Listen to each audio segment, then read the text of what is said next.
बिस्मिल्लाहिर्रहमानिर्रहीम, अस्सलाम वालेकुम। मैं असदुल्ला ख़ान हूँ। आज 4-5 दिन के बाद आपसे मुखातिब हूँ। मेरी तबीयत कुछ नासाज चल रही थी। मैंने आप लोगों से दरख्वास्त भी की थी दुआ के लिए, और आप लोगों का बहुत शुक्रिया कि आपने कमेंट्स में दुआएं की मेरे लिए। कुछ बेहतरी है तबीयत में, लेकिन उम्मीद है कि 1-2 दिन में मज़ीद इंशाल्लाह बेहतर हो जाएगा। मैं आज जो पार्लियामेंट हाउस के बाहर विजुअल हमारे सामने आए, मैंने उनको बहुत गौर से देखा और बार बार देखा। बॉडी लैंग्वेज देखी कारकुनों की भी, जो पीटीआई के कारकुनान थे, और पीएमएलएन के लीडर्स की भी। और मैं इस नतीजे पर पहुंचा हूं कि पीएमएलएन के लोगों ने जानबूझकर सोचे समझे मंसूबे के तहत पीटीआई कारकुनों को प्रोवोक करने की कोशिश की, और इसी मकसद के लिए आज वो पार्लियामेंट हाउस के बाहर पहुंचे थे। देखिए, कल पीटीआई के वर्कर्स ने ये ऐलान कर दिया था कि वो डी चौक पहुंचेंगे प्राइम मिनिस्टर से यकजहती का इजहार करने के लिए। और कल ट्विटर पर हम देख रहे थे कि बार बार कहा जा रहा था चलो चलो डी चौक चलो, इस सिलसिले में ट्रेंड्स बनाए गए, और कारकुनान जो है वो पोस्टें करते रहे इस मामले में। तो पता था कि आज सुबह 10 बजे जो है वो कारकुनों ने वहाँ पर पहुँचना है, पाकिस्तान तहरीक इंसाफ के कारकुनों ने। अब वहाँ पर जहाँ कारकुनान होते हैं सिर्फ, और वहाँ उनकी लीडरशिप नहीं होती, तो वहाँ तो इस बात के 100% इम्कान मौजूद होते हैं कि अगर आप किसी को प्रोवोक करेंगे तो वो प्रोवोक हो जाएगा। क्योंकि कारकुनान तो कारकुनान होते हैं, उनके साथ लीडरशिप का आना नहीं था, क्योंकि लीडरशिप तो सारी पार्लियामेंट के अंदर थी। तो ऐसे में एग्जैक्टली उसी जगह पर जाकर पीएमएलएन की तरफ से इस बात का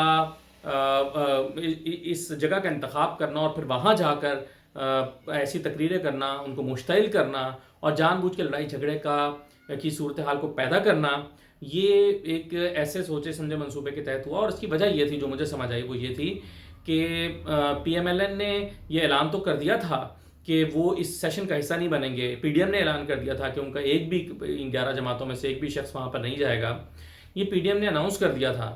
और फिर उन्हें ये महसूस हुआ कि स्क्रीन खाली जाएगी, हम इसको सारा दिन खुल खेलने नहीं दे सकते, तो उन्होंने फैसला किया चलें कुछ ना कुछ वहाँ पर हमें जाके करना चाहिए।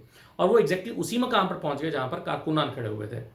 अब एहतियात का दामन ना छोड़ते हुए उन्हें वहाँ पर नहीं जाना चाहिए था। अपनी प्रेस कॉन्फ्रेंस के लिए कोई और जगह का इंतखाब कर लेते, किसी और जगह से मीडिया को बुलाकर प्रेस कॉन्फ्रेंस कर लेते, जैसे कि आप करते हैं अक्सर, जैसे कि बाद में मरीम नवाज ने खिताब किया एक तकरीब से।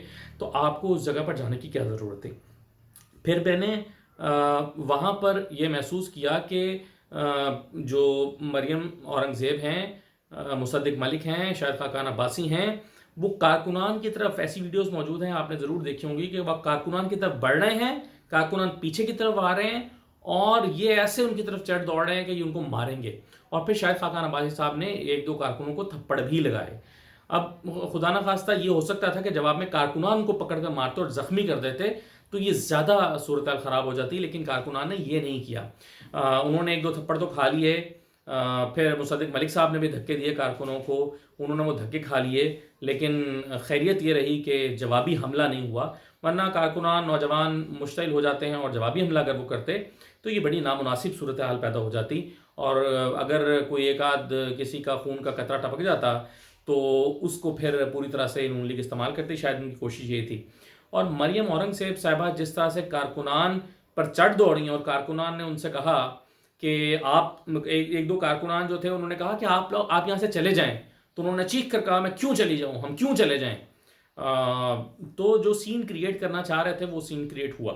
उसके बाद फिर जो तकरीरें हुई उसमें मुसद्दिक मलिक साहब ने कहा कि तुम्हें शर्म नहीं आती कि खातून की कौन सी मदीने की रियासत है कि खातून की इज़्ज़त नहीं है, हमारी माओ बहनों बेटियों की इज़्ज़त आप नहीं कर रहे, तो आपको शर्म नहीं आती।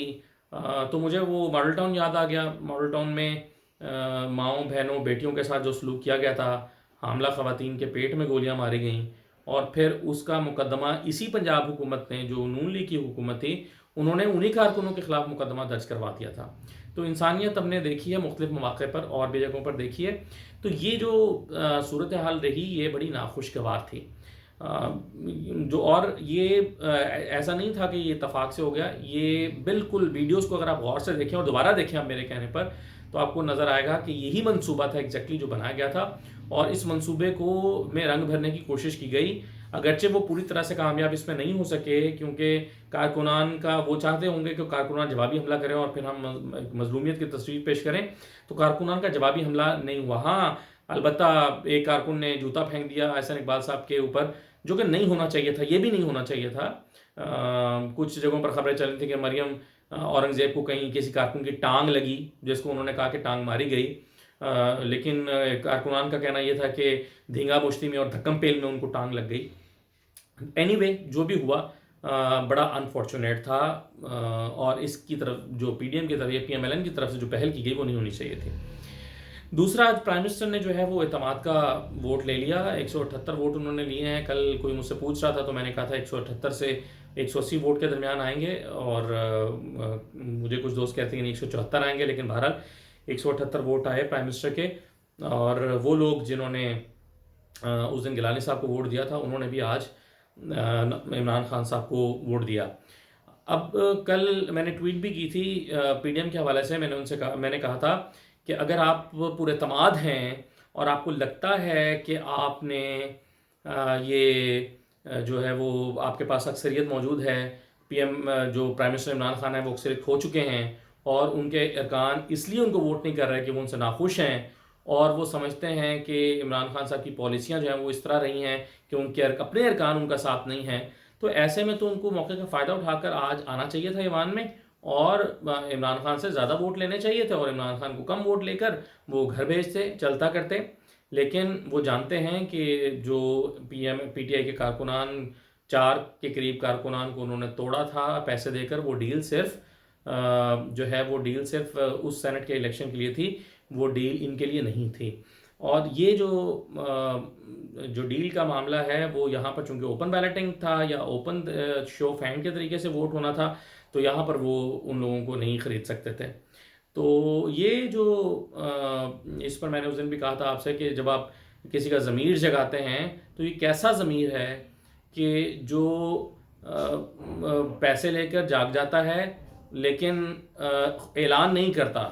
यानी अगर आप ज़मीर जागा है तो ज़मीर तो फिर ऐलान करता है ना कि मैं इमरान खान के साथ नहीं हूँ, लेकिन वो जाग भी गया और वो ऐलान भी नहीं कर रहा, और आज वो यहाँ पर आ गया। तो ये कुछ ज़ाहिर है पाकिस्तान की सियासत में अनफॉर्चुनेट चीज़ें हैं जो कि हमेशा देखने में आती हैं। लेकिन बहरहाल आज वो जो इमरान खान साहब ने चाल चली थी कि मुझ पर ये तलवार लटकाना चाहते थे, वो तलवार जो है वो मैंने उसका ख़त्मा करने के लिए ख़ुद एतमाद का वोट ले लिया। तो अब ये एतमाद का वोट जो है वो प्राइम मिनिस्टर ने ले लिया, अखलाकी बढ़ती उन्होंने हासिल कर ली है। अब बिलावल साहब ये कहते हैं कि जी मैं आपको बताऊंगा, हम बताएंगे कि कहाँ पर एतमाद का वोट जो है वो लेना है।